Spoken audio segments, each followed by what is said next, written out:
Hi, it's Corrine. Welcome back to my channel. Thank you so much for stopping by today.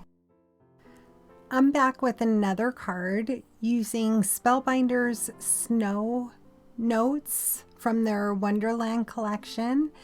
And today I've created an A2 sized card, which is 4¼ by 5½ inches. I'm working on a magnetic glass craft mat. It's by Glassboard Studios, and I will link it down below. I do have a discount code in the description box, so check that out. On top of that, I have a 9 by 12, I believe, ultra sticky grip mat by Altenew, and that just adheres right to my glass mat, which makes it so nice to work on. I have a large piece, larger than I'm going to end up using, of Harbor cardstock by Concord and Ninth. I pulled out some Distress Oxides. I started out with chipped sapphire, then went over it with seedless preserves.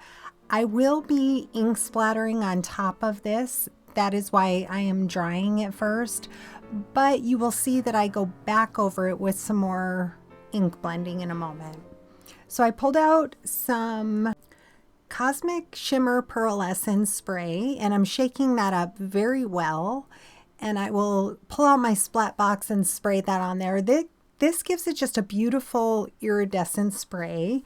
And I also am going to be using some titanium white artist gouache paint, adding a little bit to my glass work surface and a little bit of water to kind of thin it out a little, and then I'm going to splatter the top of my card panel. So as this was drying, I kind of thought it took on a little too much of that purple. The Seedless Preserves is very pigmented, I guess. So it really took on more purple than I wanted. I just wanted a little bit of purple. So we'll address that in just a moment. For my snowman, I pulled out Broken China Distress Oxide. And when using Distress Oxides, you want to use a dedicated ink blending brush for them. So I'm using a smaller ink blending brush. And you'll see I have 2 snowmen each. The first ones, I came in a little too hot with that ink. It was a little too dark. I like to layer them. I like to have 2 layers of them for the thickness. So all I did, I planned on only ink blending on one of them, the top piece that you'll see. But because they came out a little too dark, I went ahead and just lightly ink blended the second snowman, and that's the one I will glue on the top. Adding a little bit of black cardstock behind my snowman. I'm actually sandwiching it underneath. Again, I just like that little bit of dimension. This is going to be for their buttons. I am using Barely Art Glue in a fine tip glue bottle, and I will put those under something heavy. Those are paperweights, which just kind of hold them in place until they have a chance to dry. So I pulled out a sticky note just so I didn't get my fingerprints or get ink all over my hands, and pulled out that chipped sapphire again and went back over it to just kind of tone back the purple. I did want a little bit of purple in it, but not as much as I ended up with. And then I wanted to darken the very edges with some black soot distress ink. Working on the glass mat is easy to clean. I just use a little bit of alcohol or some water and a microfiber cloth. And now, being that I did go over some of my ink splatter, I just went ahead and put a little bit more ink splatter on it.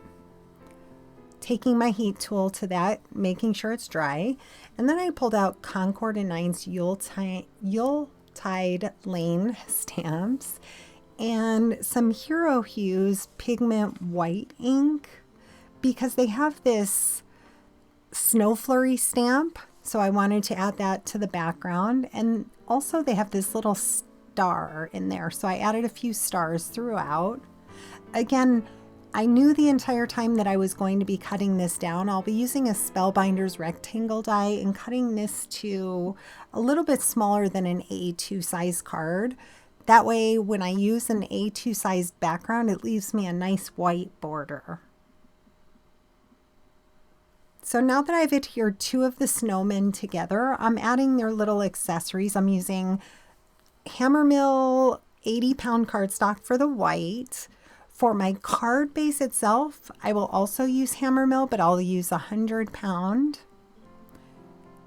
I'm using some black cardstock, just some scrap cardstock from my stash, but the rest of the cardstock that you'll see is Concord and Ninth.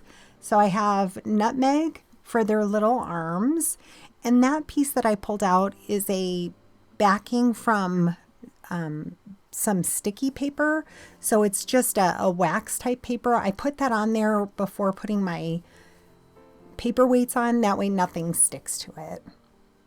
So for their little scarves, again, I pulled out another Concord and Ninth stamp. It's the Cozy Sweaters, and they have this stamp in there, different ones actually, that have patterns on it that you can use to stamp their sweaters. So I decided to do that for the scarves of my little snowmen.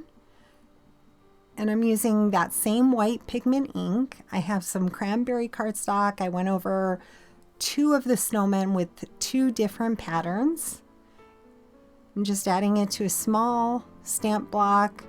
For this one, I did use the magnet to kind of hold it in place while I added most of it, and then just kind of switched it around.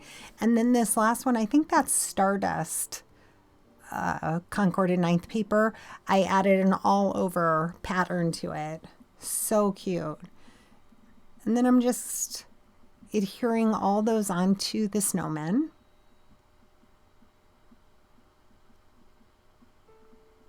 I do also have that gray knot. It's a grip mat. It kind of holds things a little bit in place while you're gluing, easy to clean up.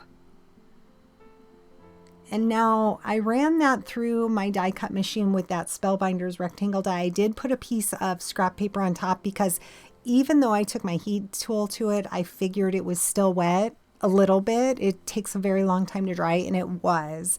So I wanted to make sure to clean off my rectangle die, or otherwise it'll stay on there and you'll discover that the next time you go to use it. So here's the little book that the middle snowman is going to be holding. I used some black cardstock, and I also used pebble cardstock. And I did pop this middle guy up just a little bit. I glued the left and right snowman directly onto the card base.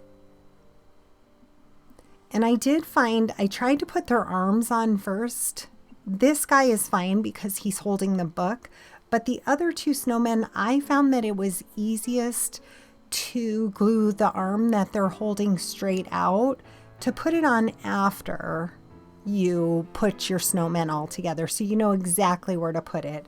The ones that wrap around their bodies, you know exactly where those are going to go, so you can easily add those on. But I would suggest the other ones waiting until you get your scene kind of put together first. So just kind of laying everything out, trying to figure out where I want it.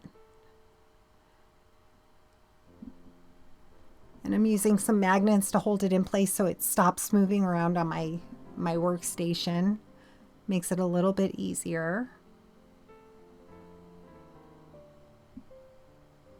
So I do go back in the end and add a red frame to this. It would have been easier to add it, you know, while I'm working on it, but I didn't know that I wanted that until after I had my card put together. And it was easy enough to still add it, but if you wanted to add a frame to it, you might want to do it at this point.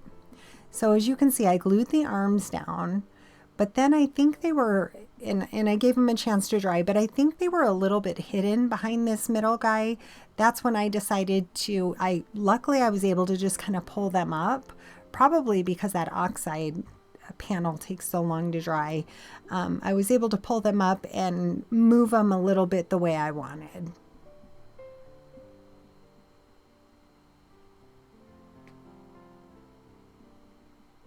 Having a pair of reverse tweezers are so helpful.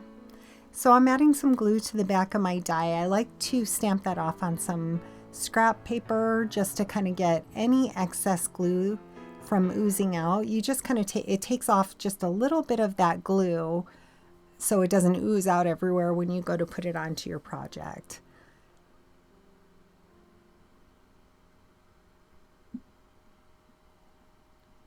Add those to the top of my die set.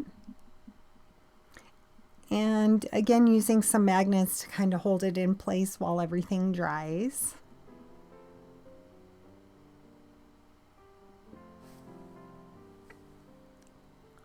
For the inside, I pulled out cranberry ink. That way it coordinates with the front of my card. I stamped out this large Merry Christmas by Christina Warner and Concord and Ninth. I want to say this was the first time using that stamp set, so I did have to stamp it a few times. Then I also stamped out the sub-sentiment that says "From Our Home to Yours." I love finishing off the inside of my cards. And then again, using some magnets, that just holds my card base in place while I glue on that card panel to the front. I use some Beacon Fabri-Tac glue, and then again use some magnets and let that adhere down. I did go back, I added a few iridescent clear dewdrops because they just kind of pick up the light and look like a little bit of snow. Here's a better look at them. Hopefully you can see how they just kind of shine, so they could look like snow. These are some of my favorite.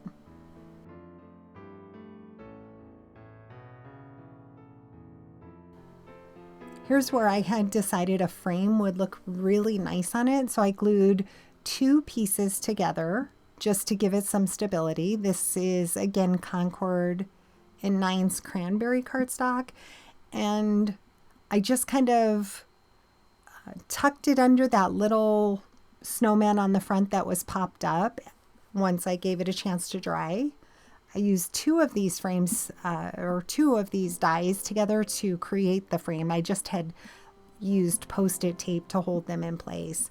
And then I just kind of tucked it where I wanted, went around and added a little bead of glue underneath and gave it a chance to dry.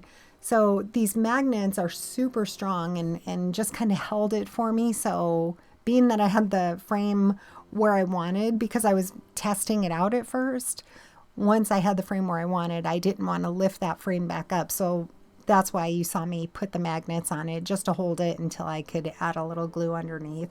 And I thought that finished the card off perfectly.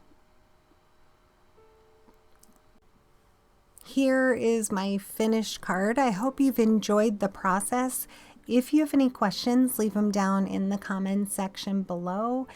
I hope you consider subscribing to my channel and giving this video a thumbs up. Thank you so much for watching.